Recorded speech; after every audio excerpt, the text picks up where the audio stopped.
Praise lord. ఈ సమయంలో పరిశుద్ధాత్మ దేవుడు నాలో ప్రేరేపించిన కొన్ని మాటలు మీతో పంచుకోవాలని ఎంతగానో ఆశపడుతున్నాను. మీలో చాలామంది ఎన్నో విషయాలలో వేచి చూసి ఎంతగానో అలసిపోయి ఉన్నారు.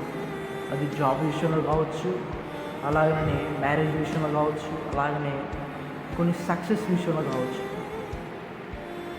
అయితే దేవుడు ఈరోజు మీతో మాట్లాడుతున్నాడు. మీరు దేనికోసమైతే వేచి చూశారో అది జరిగే కాలము సమీపముగా ఉన్నది. మనం పరిశుద్ధ గ్రంథంలో చూస్తే అబ్రహాము మనకు వెతుకుంటాడు. ఆ వ్యక్తికి దేవుడు ఒక వాగ్దానం చేస్తాడు. నేను గొప్ప జన్మగా చేస్తాను, నీ సంతానాన్ని ఇసుక రేణువలే చేస్తాను, నీ సంతానాన్ని ఆకాశ నక్షత్రాలలో చేస్తానని ఒక వాగ్దానం దేవుడు అబ్రహాముకి ఇస్తాడు. అబ్రహాం ఏం చేస్తాడంటే ఆ వాగ్దానాన్ని పట్టుకొని వేచి చూస్తాడు.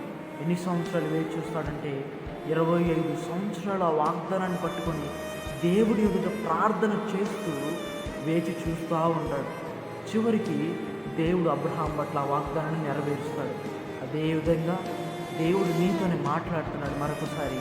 ఏమిటంటే నువ్వు దేనికోసమైతే వేచి చూస్తున్నావో దేవుడు నీ పట్ల ఏమి చేయాలనుకొని ఆయన వాగ్దానాన్ని ఇచ్చాడో నీకు దాన్ని నెరవేర్చే కాలము సమీపముగా ఉన్నది. హల్లెలూయా. So trust God. మనము దేవుణ్ణి నమ్ముదామండి.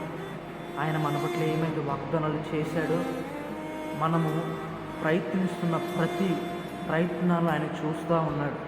దేనికోసమైతే మనం వేచి చూస్తున్నామో దాన్ని ఆయన చేయగలడని మనం నమ్ముదాం. మన దేవునికి అసాధ్యమైనది ఏమైనా ఉన్నదా? లేదు. ఆయనకి అసాధ్యమైనది ఏదీ లేదు. కాబట్టి trust God. God will given the right thing in the right time. God bless you all.